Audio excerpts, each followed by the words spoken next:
Oke, kembali lagi sama gue Bram. Kembali lagi sih bangsat. Kan channelnya sama. Oh, channelnya sama. Kebetulan ini kita ada di segmen yang berbeda. Ini udah mulai ya? Udah. Oh, udah. Langsung. Emang nggak ada pembukaan? Pembukaan.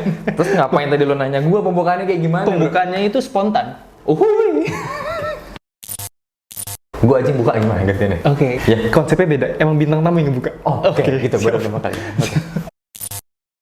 Oke, selamat datang di acara The Story Within bareng gua Galih, dan ini ada hostnya sebenarnya, ada Bram di sini. Dan gua sekarang diundang sebagai bintang tamu di sini di Story Within. Narasumber. Dia datang di sini sebagai narasumber. Oke. Iya. Narasumber. Jadi konsepnya memang beda. Yang membuka itu bukan host. Yes, betul. Dan ini konsep juga beda. Ini agak ganggu sebenarnya ada di sini nih. Nggak, ini memang kalau misalnya keringetan, nih kan dia melet nih, kita bisa tarik nih. Aduh. Kasian. Oke. Ya, kayak gitu. Nggak jelas kan? Tapi ya udah, kita coba jalanin dulu aja. Kita coba dulu ya. Oke, ini di channel ini, video ini adalah video ini bukan video pertama di channel ini. Oke, tapi video ini adalah video pertama di sesi yang ini. Betul, ya? di segmen baru sebenarnya. Di segmen baru. Okay. Namanya adalah The Story Within. The Story Within. Apa itu The Story Within? Apa, Jadi coba? Oke, jadi The Story Within itu adalah dimana gue akan mengundang beberapa orang yang menurut gue bisa menginspirasi orang, memotivasi orang. Ketika mereka mau memasuki dunia karir. Karena yang gue lihat adalah banyak nih, ini ditambah dengan personal experience gue, dimana ketika gue mau masuk ke dunia karir, gue tuh bingung mau kemana. Dan ketika gue udah masuk ke suatu company, ternyata gue nggak cocok. Akhirnya gue mencoba untuk mungkin gue nyoba deh usaha sendiri. Tapi ketika gue mau mencoba usaha sendiri, ternyata nggak gampang juga. Bukan karena gue mau sesuaikan sama gue, tapi itu jadi gampang, nggak. Ada, bukan pertentangan, tapi ada gue harus memperjuangkan alasan gue kenapa gue mau mencoba usaha sendiri ke internal keluarga. Internal keluarga gue, apalagi bisa dibilang bokap gue itu kerja selalu di company. Jadi bisa dibilang, apalagi orang accounting, selama 33 tahun di company yang bisa dibilang sudah well developed. Well developed, well managed, jadi segala macam tuh sudah teratur. Jadi ketika gue mau masuk dunia kerja, ke dunia entrepreneur, pasti ditanyain, udah mikirin ini belum? Udah kok. Nah terus kalau udah ini, nanti ada masalah kayak gini gitu. Jadi menurut gue itu pengalaman pribadi gue, di mana ada sedikit halangan ketika gue masuk dunia kerja. Nah di sini gue mau membantu orang-orang membuka pikirannya lebih luas lagi, bahwa ketika lo masuk dunia karir, itu banyak banget pilihannya. Gitu. Tergantung dari lu sendiri sebenarnya. Iya, makanya di Instagram Astro Network pun gue selalu meng-highlight anak-anak atau orang-orang Indonesia yang berprestasi, dan yang menurut gue bisa memotivasi dan inspirasi. Gitu. Jadi kalau kalian bisa kalian buka Instagram, itu bisa dilihat ada journey orang-orang, anak-anak bangsa yang menurut gue bisa sangat inspirasi dan membuka wawasan kalian bahwa lu bisa menjadi apapun asal lu serius. Yes, betul itu. Itu keywordnya adalah satu serius tuh. Iya. Dan konsisten sebenarnya. Itu alasan kenapa gue mengundang Galih hari ini kesini sebagai narasumber. Karena menurut gue, ketika gue mau mencoba menginspirasi dan memotivasi orang, tidak melulu harus sebagai entrepreneur. Lu tidak menjadi entrepreneur, tapi lu kerja di suatu company, dan menurut gue lu punya prestasi. Dan menurut gue itu juga bisa menginspirasi orang. Amin. Ketika lu serius di satu bidang, lu bisa berhasil juga. Amin. Nah, Apa? Ngos-ngosan gue. Minum dulu kali ya. Boleh. Minum dulu. Ini ada coklat dari Enakan Ngopi. Judulnya Enakan Ngopi. Daripada ngobrol ya? Enakan Ngopi tapi coklat. Benar, nggak apa-apa. Gue nih pernah beberapa kali minum ini Enakan Ngopi, dan gue nyoba beberapa produknya enak. Beneran, produknya banyak. Ada Thai tea, ada green tea. Kopinya gue suka yang kopi gula aren. Ntar gue biar kedengeran.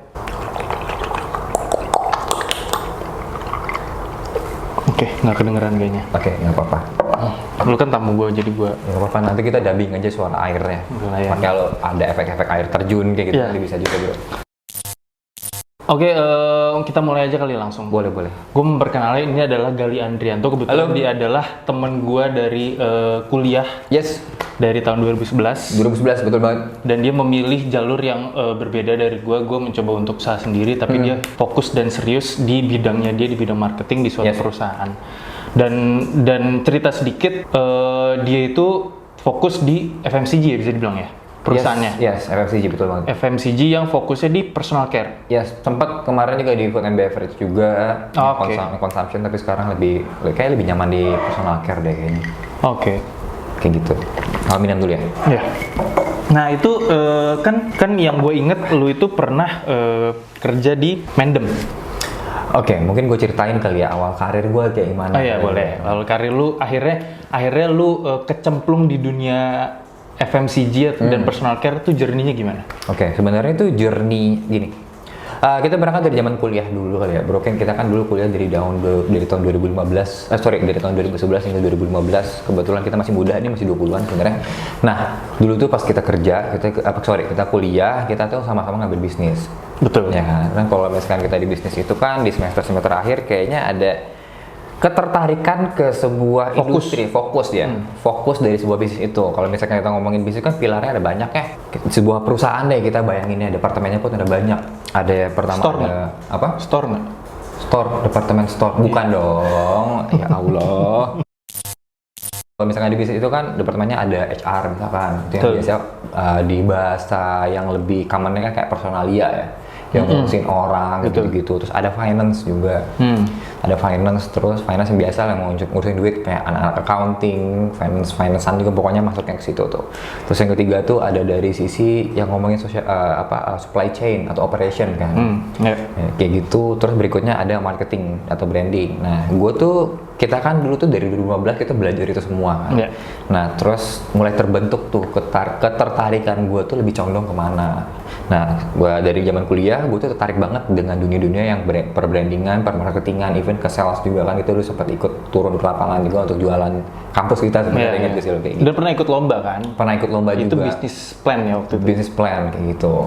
Pas tahun sempat masuk itu gitu ya, final ya gitu ya. Grand final bener banget. Nah, setelah dari situ gue lulus di 2015, terus kepo nih coba apply ke yang terkaitan dengan branding atau marketing itu juga. Nah, awal karir gue itu berawal dari PT Mendem Indonesia. Tapi sebelumnya lu juga pernah kerja di beberapa industri yang berbeda, tapi menurut lu kenapa akhirnya lu kayak lebih fokus di FMCG ini? Nah, kenapa gue lebih memilih fokus ke FMCG dan relate ke marketing? Jadi sebenarnya gini, tadi kan kita udah belajar juga nih banyak hal pas zaman kuliah kan. Tapi kita pas udah lulus, kita tuh pengen tahu juga yang udah kita pelajarin itu aplikasinya di dunia kerja tuh bener-bener seperti apa sih kayak gitu loh. Nah, sempat juga jajan perusahaan dan tanda kutip ya. Nyobain di perusahaan A, perusahaan B dengan industri yang berbeda-beda kayak gitu. Dan dengan departemen yang berbeda-beda juga. Terus alhasil nggak bertahan lama di situ. Akhirnya gue memilih terus coba apply juga ke PT Mendem Indonesia. Ya udah, dan itulah gue nemuin kayaknya gue tuh cocoknya di sini deh, di departemen ini deh. Udah belajar tadi yang di kampus seperti apa, kita coba-coba dulu, masih muda lah ya, nggak masih biayain orang tua apalagi waktu itu kan, jadi nggak masalah lah kita coba-coba kayak gitu. Nah udah, gue coba masuk ke PT Mendem Indonesia as a brand and product development di situ. Spesifiknya lagi kalau ngomongin brand apa, gue pegang si Gatsby. Oke. Lu waktu itu apa? Maksudnya job desk-nya apa? Bikin produk kah atau? Yes, benar. Jadi awal tuh masuk di PT Mendem Indonesia, in charge sebagai masih staff gitu, jadi di brand and product development. Jadi kita terus spesifik lagi megang kategori hairstyling. Mungkin teman-teman tahu ya, kayak ada water gloss untuk si rambutnya, terus ada pomade-nya juga, terus ada wax-nya juga seperti itu kan. Nah, waktu masuk ke situ tuh lagi demam-demannya atau trennya, maksudnya trennya pomade pada saat itu tuh. Nah, terus gue join ke sana dan salah satu orang juga yang ikut berkontribusi lah, meskipun gak banyak ya, di pembuatan pomade dari si PT Gatsby Indonesia itu. Produknya itu yang mana? Yang Gatsby Styling Pomade pokoknya. Yang water base itu ya? Bukan, yang pomade, Gatsby Styling Pomade. Oke. Gitu. Terus kita juga sempat nge-reform juga produk-produk yang udah ada seperti Gatsby Gel atau wax juga kita coba reform. Terus kita bikin konsep-konsep juga yang potensially bakal nawarin produk-produk baru yang sesuai dengan market kita. Yaitu marketnya kalau ngomongin Gatsby ya spesifik di cowok dan spesifik lagi di dunia perhairstylingan dunia UI gitu. Oke. Tapi maksudnya gue yang kebetulan karena gue tahu lo dari dulu, ada yang hal menarik menurut gue di mana apa ya? Menurut lo, bukan menurut lo sih, gue melihatnya lo pada saat itu pun pada masa saat kuliah dan akhir-akhir kuliah pun, menurut gue lo juga belum tahu mau kemana kan? Karena yang gue inget kayak misalnya lo waktu sekolah deh, pas SMA, seinget gue sebelum kuliah lo itu pernah kayak ikut kayak model-model gitu. Oh iya, sempat dulu. Ya kan, model-model. Abis itu ketika gue lupa kuliah atau awal-awal kerja, lu sempet ambil sekolah MC. Yes, betul. Ya kan, apakah itu salah satu cara lo mencari jati diri yang benar-benar lo atau lo emang tertarik? Sebenarnya kalau ngomongin jati diri ya sebenarnya itu salah satu bentuk untuk self actualization juga ya. Terus kalau kita lebih mendasar lagi, kita kan, gue anaknya demen ngobrol ya, anaknya ekstrovert banget kan kayak gitu. Terus pengen banyak bacot ya bacot sebenarnya. Kasarnya sih banyak bacot sebenarnya. Gue kan anaknya banyak bacot banget kan. Jadi makanya in simple way kayaknya kebacotan ini perlu disalurkan nih. Di gitu. jalur yang tepat. Di jalur yang tepat. Terus ngobrol-ngobrol dengan bokap nyokap kayaknya kemana ya, terus anaknya juga sering explore kan, terus ya tertarik juga nih dunia per entertainmentan kayak gitu-gitu. Terus coba deh ngambil pas lagi kuliah, pas lulus kuliah coba ngambil MC atau ngambil di salah satu lembaga juga sebagai MC and presenter, terus ngambil yang professional class di situ. Sebenarnya dari lembaga yang gue ikutin, terus dari yang kemarin sempat ikutan model-modelan juga, itu ngasih gue fondasi juga nih yang bisa bekerja dan bisa berguna juga di pekerjaan gue sekarang. Contohnya sekarang gue as a marketers kan, tentunya kita kan harus nge-represent brand yang harus kita bawa. Betul. Nih, ya kan. Nah terus gimana caranya kita tuh bisa nge-represent brand yang kita bawa apabila kitanya sendiri tuh nggak pede gitu loh, tampil di depan kamera. Misalkan kalau gue kan sering ngobrol sama lo, kita sering ikutan live juga. Betul. Nah terus itu kan bukan cuma tampil doang, kita kan harus belajar juga cara mengkomunikasikan brand kita kan. Kayak gitu, gimana cara ngkomunikasiin si brand kita pun lebih terstruktur nih, biar si audiensnya lebih mengerti dengan seksama nih brand kita tuh seperti apa. Kayak gitu. Karena mau sebagus apapun brand tersebut, kalau kita tidak bisa mengkomunikasikannya atau menginformasikan ke halayak lah ya. Betul. Percuma, ntar ujung-ujungnya cuma jadi cost aja kan. Terus ujung-ujungnya ntar masih bakal impact juga ke profit dari company lo sendiri atau brand lo sendiri kayak gitu. Iya. Penting banget sih untuk belajar komunikasi sebenarnya. Soalnya kan dulu pas kita lagi di sekolah pun ataupun di SMA kan kita nggak dapet ya komunikasi, kita cuma belajar dari komunikasi bisnis kan. Tapi komunikasi bisnis kita kan bicaranya as a bisnis kan. Betul. Dan bukan as a person yang bisa nge-deliver sebuah produk atau sebuah brand gitu. Iya betul. Dan kita belajar kalau misalkan di kampus atau dimanapun, kita belajar dari segi teorinya doang nih. Misalkan branding ada 4P atau 7P dulu kan. Ya, sampai 9 sekarang. Terus branding tuh relate juga dengan STP, segmentation, targeting, positioning. Tapi buat apa lo tahu itu tapi lo nggak bisa komunikasiinnya gitu. Betul. Makanya gue ngambil kayak ada les gitu deh. Bukan les ya. Course gitu di sebuah lembaga untuk ngebantu gue sendiri untuk mengasah ilmu itu. Jadi gitu. tapi certified. Lo ada punya sertifikasinya. Kalau misalkan ada yang butuh MC atau presenter, langsung kontak gue aja, nggak apa-apa sih sekarang gitu. Ya bisa nyari side job. Ya side job biasa. Banyak cicilan ya. Bener. Anak gue 2 sekarang. Ya gitu bro. Oke, lanjut setelah dari Mendem itu yang tadi gue bilang FMCG. Mungkin ada yang belum tahu, FMCG itu adalah fast moving consumer goods, di mana produk yang kita pakai di keseharian yang bisa dibilang sering dipakai tiap hari dan harus cepet ganti lah istilahnya, kayak gitulah. Fast moving, misalkan kalau pakai sampo itu kan cepet banget ya, soalnya mereka jualnya ada yang size 100 mili, ada yang 300 mili kayak gitu kan. Dan itu silih berganti tuh, lo nggak mungkin pakai 100 mili nggak habis-habis selama setahun kan. Betul. Kecuali lo nggak mandi-mandi. Ya gitu. Nah habis itu lanjut lo pindah ke company lain, tapi apakah itu FMCG? Itu kayaknya masuk food and beverage bukan? F&B. Itu masuk FMCG sebenarnya, karena fast moving juga. Tapi kan lu produknya susu kan, Unland. Tapi industrinya food, kayak gitu, consumable. Kalau kita ngomongin FMCG sebenarnya luas ya, itu kan fast moving consumer goods kan. Di situ dimana isinya ada dari personal care, terus isinya juga ada yang makanan, snacking itu juga part of FMCG, terus ada yang minuman juga part of FMCG seperti Oke, itu bro. sorry, sepengetahuan gue antara FMCG dengan F&B itu beda industri. Kalau F&B itu kayak gini, kalau misalkan lo lihat kayak ada Starbucks, kalau ada si Coffee Bean, terus kayak ada restoran-restoran itu F&B. Pemahaman gue ya kayak gitu. Nah, ini yang company lo ini namanya apa yang kedua ini? FMCG juga. Bukan namanya? Namanya gue kerja di Fonterra Brands Indonesia. Itu yang bikin produk apa aja? Pas gue masuk itu gue in charge sebagai ABM, Assistant Brand Manager di Anchor.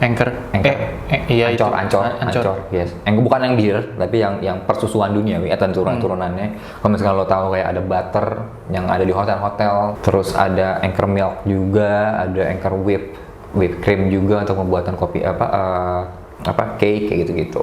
Itu jatuhnya masuk FMCG juga? FMCG juga kayak gitu, tapi yang di consume.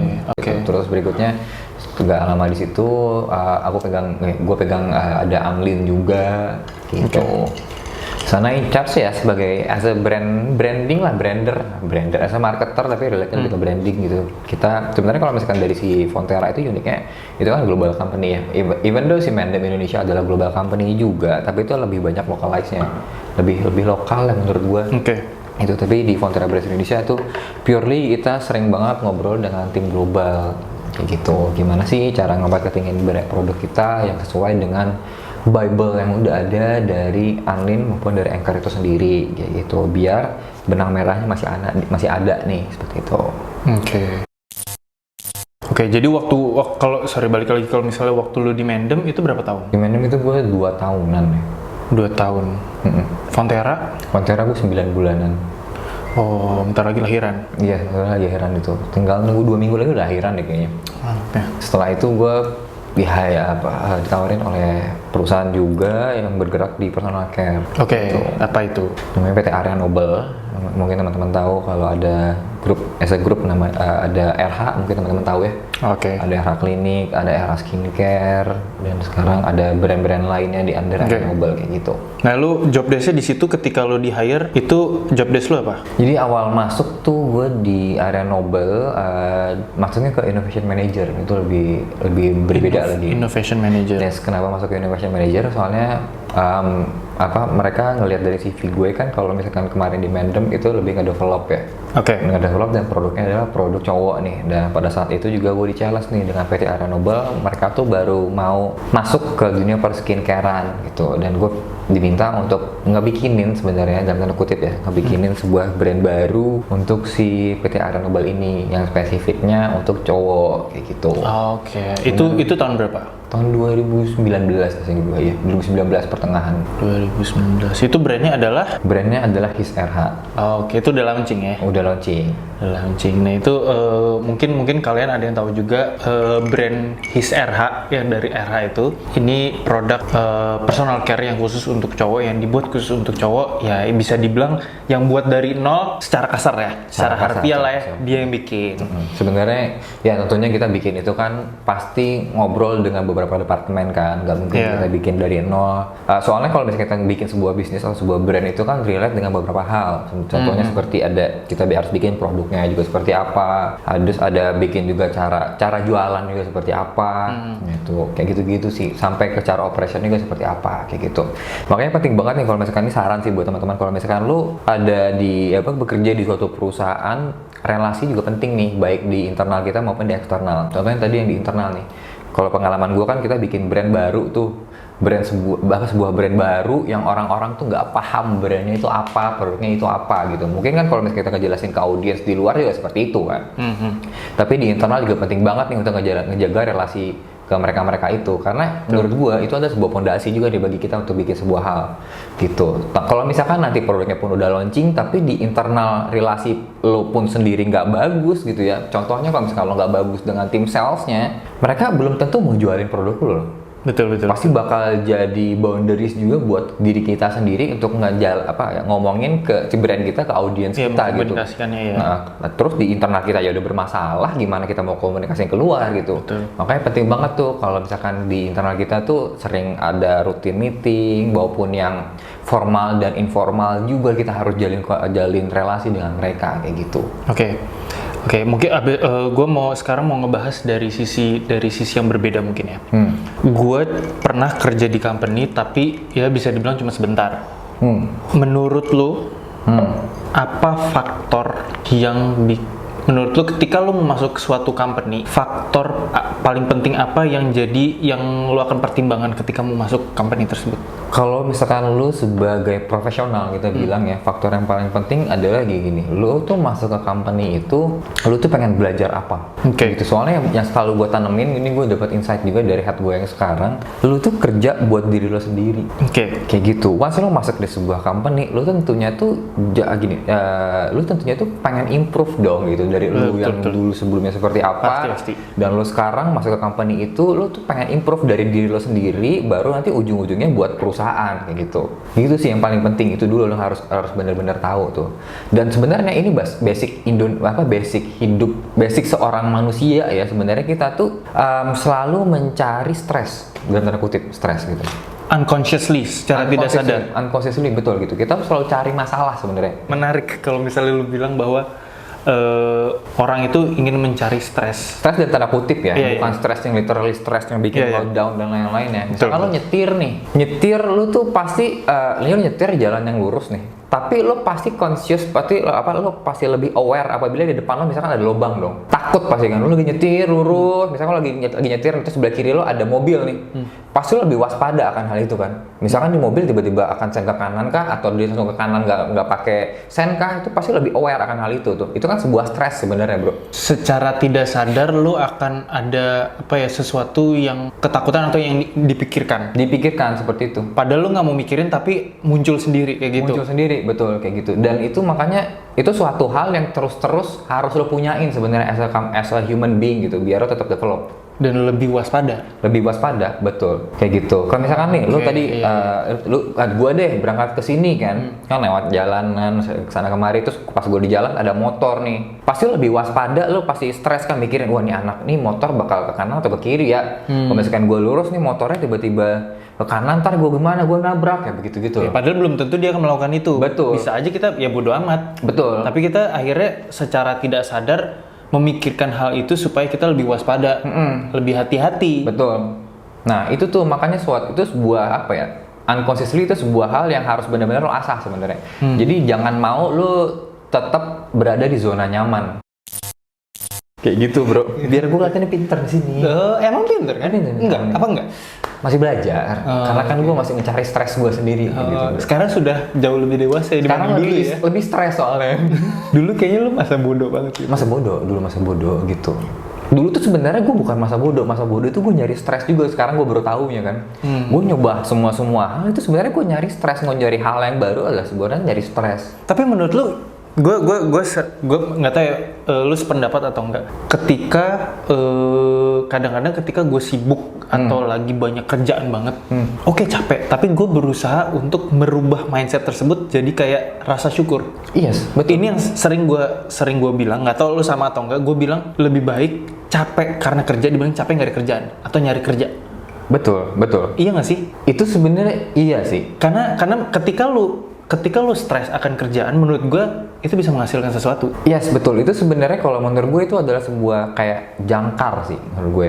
Jadi once lo udah sampai tahap itu, stresnya udah sampai atas, itu apakah itu gue ngerasain hal yang sama atau enggak kan ya? Tadi kan gue ngomong kalau misalkan sebenarnya kita stresnya udah capek banget kerja, itu sebenarnya akan hal itu tuh terus lo tiba-tiba jadi mikir menunjukkan rasa syukur kayak gitu ya. Sebenarnya di human nature juga seperti itu gak sih? Ibaratnya mesin nih, lo lagi overheat, pasti lo butuh tone down dulu tuh, butuh kalem dulu sementara kayak gitu kan. Nah mungkin salah satu kalemnya yang lo lakukan adalah lo ngeliat flashback. Gue tuh ngelakuin ini karena gue tuh butuh untuk achieve suatu hal. Iya.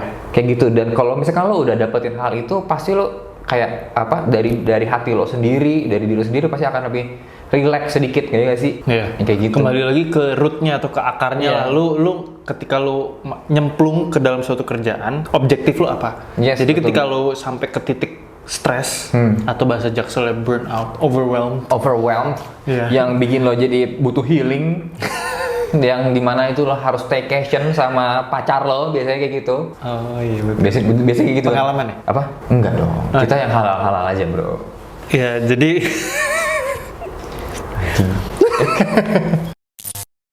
jadi ketika lu inget lu kenapa melakukan hal tersebut, lu akan lebih semangat lagi, capek lu akan bisa bilang terpinggirkan lah. Terpinggirkan. Oke, capek, tapi tetap lu gain motivasinya lagi. Betul, motivasi lagi. Dan kalau misalkan lo dapetin itu, lo unconsciously bisa mapping dari kerjaan lo yang banyak itu, mana yang urgent, mana yang important, mana yang harus selesai sekarang, mana yang urgent sama important. Kalau urgent itu yang di depan mata, misalkan besok lo udah kumpulin kayak gitu. Kalau important penting tapi lo bisa, ntar aja, tapi lo tetap harus kerjain karena itu penting buat bisnis lo misalkan kayak gitu. Contohnya urgent, lo harus nge-decide nih besok, kalau nggak lo mati gitu. Oke, sekarang ini, menurut lo nih, ketika masuk suatu company, pertimbangan lo dari nilai gaji, apakah itu menjadi prioritas nomor satu? Sebenarnya gue sih lebih kepikiran kalau misalkan gaji itu, apakah itu penting? Itu penting, tapi menurut gue tuh bisa dibilang iya, bisa dibilang enggak sih. Oke, tapi menurut lo, lebih singkatnya, dia prioritas nomor satu apa enggak? Kalau menurut gua balik nih, kalau kita masih muda ya, menurut gua diri gua sendiri ya, dari self improvement dulu sih. Kalau lo masuk ke situ, lo bisa improve apa dan lo pengen belajar apa dulu gitu. Itu awal. Itu awal. Berarti menurut lo itu bertahap, betul. Kalau misalkan lo bisa menunjukkan sebuah value yang berharga untuk diri lo sendiri, tentunya nanti pasti si value untuk dompet lo akan mengikuti gitu sih bro. Gitu. Tapi nanti ini percaya atau enggak ya? Kalau misalkan lo nggak nggak dibayar dengan sesuai value yang lo kasih ke sebuah perusahaan ya, kebanyakan dari teman-teman gue juga, pasti lo nanti akan mendapatkan dari hal yang lain sih. Indirectly pasti akan seperti itu. Ini ya emang seperti itu sih, dunia itu udah how the world is bekerja, tahu sebenarnya gimana. Coba Allah juga bekerja untuk diri lo sendiri gitu. Toh mereka kan pasti nggak tidur ya, pasti ngelihat juga seberapa gede sih value yang lo kasihkan untuk sebuah perusahaan gitu. Misalkan lo nggak dibayar sesuai dengan value lo, tapi lo coba lihat lagi nih seberapa gede lo bisa belajar, seberapa banyak lo bisa belajar gitu. Toh kalau misalkan kita ngomongin angka itu nggak ada matinya sebenarnya. Bagi lo, bagi gua tuh angka tuh pasti berbeda-beda dong. Ada yang mungkin bagi semua orang 5 juta juga cukup. Dan manusia nggak akan pernah rasa cukup. Iya sih, iya betul. Tapi yang paling penting adalah kalau misalkan lo memilih untuk sebagai seorang profesional, si value itu dulu sih sebenarnya, seberapa jauh lo bisa nge-stretch diri lo untuk lebih berkembang gitu sih bro. Oke, karena kalau sepengetahuan gua, bukan sepengetahuan, dari personal opinion gua, gaji itu bukan nomor satu. Kita ngomongin nomor satu atau tidak ya, penting, tapi bukan nomor satu. Betul. Menurut gue yang paling penting ketika lo join suatu company, memang ini tidak bisa dilihat langsung ya, tapi mungkin lo bisa bisa cari referensi dari orang-orang atau yang punya pengalaman. Adalah pertama lingkungan, mungkin ini sederajat ya, lingkungan dan bos.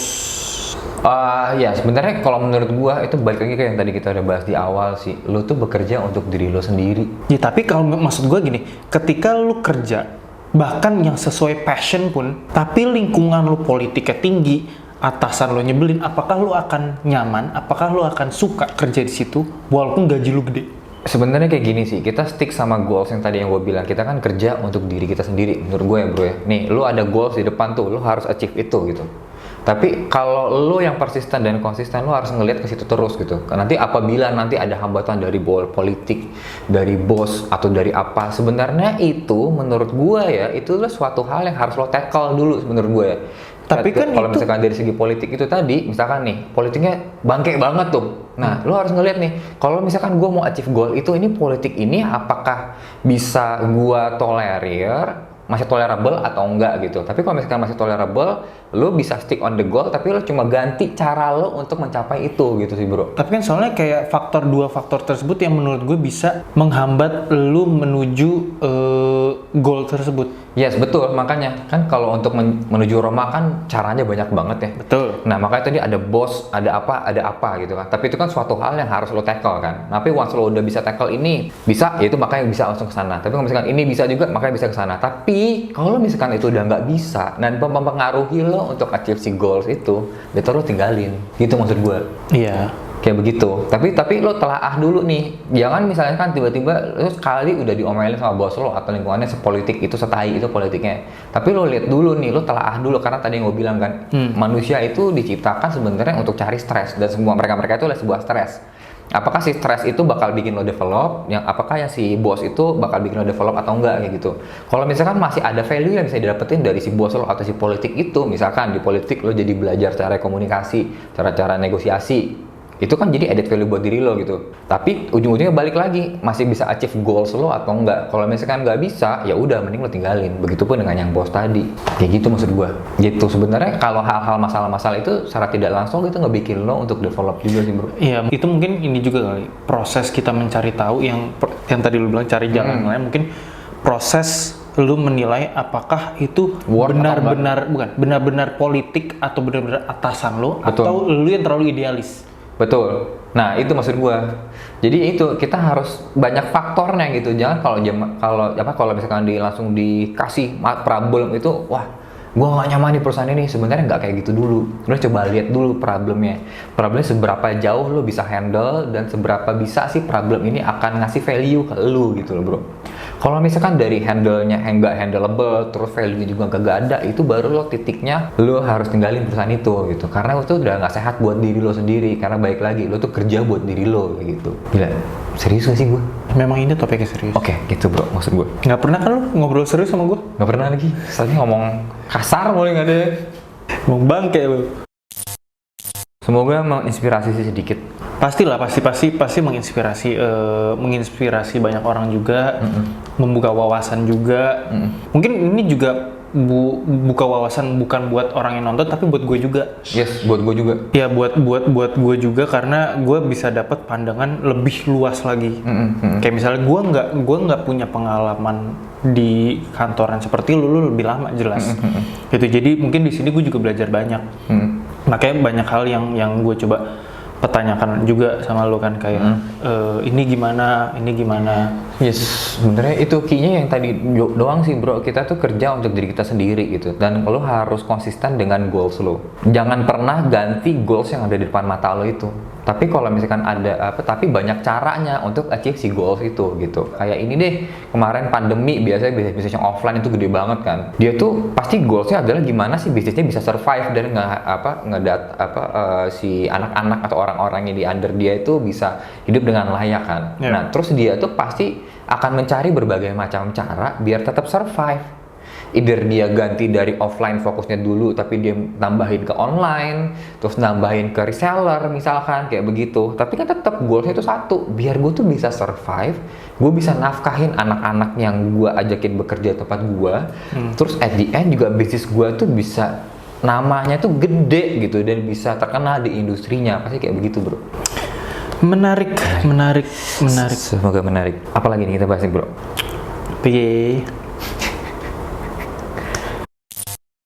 Satu hal mungkin.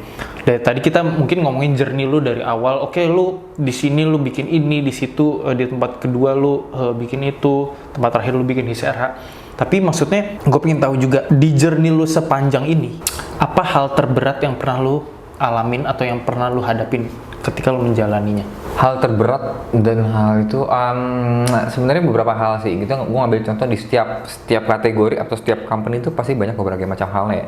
Tapi yang paling susah tuh yang terakhir mungkin gue bisa ambil ya di PT Aaron Nobel itu ya.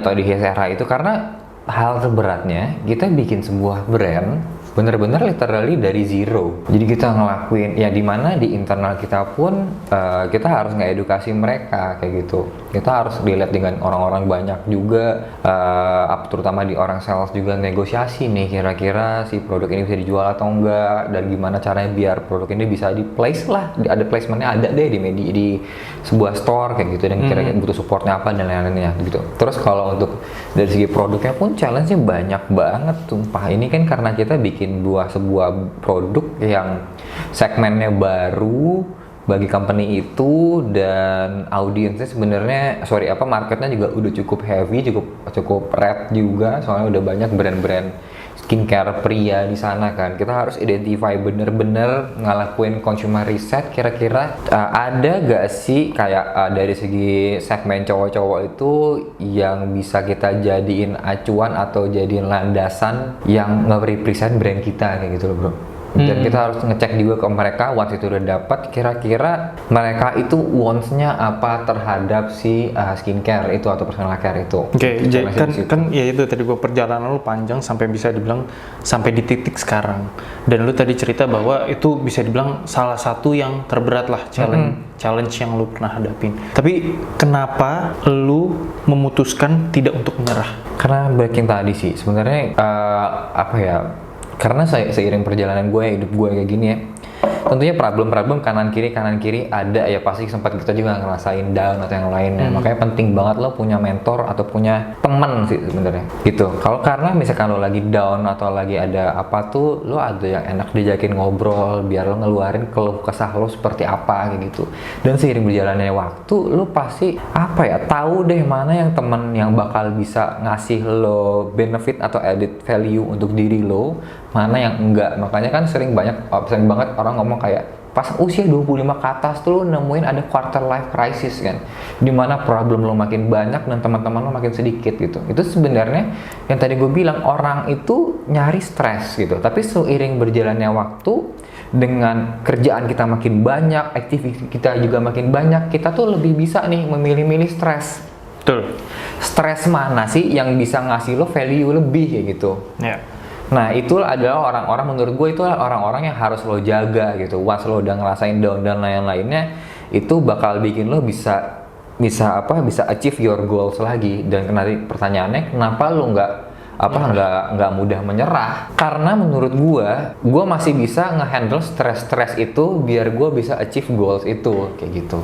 Once gue nanti di at the end nggak bisa achieve goals itu, atau gue nggak bisa dapetin value lagi yang bisa bikin gue improve untuk diri gue sendiri, itu baru gue akan pindah dan mencoba hal-hal yang baru gitu. Oke, iya karena maksudnya kan pasti setiap orang punya hal yang berbeda-beda lah, atau motivasi yang berbeda-beda. Kenapa walaupun seberat apapun masalah yang dihadapin, dia tetap berjuang untuk maju lah, nggak berhenti. Betul. Ya makanya tadi itu kenapa gue nanya sama lo, karena maksudnya ya itu yang gue bilang, mungkin ada orang yang baru kayak ada masalah dikit dia udah kayak udah deh, mungkin gue nggak bisa nih kayak gini gitu loh.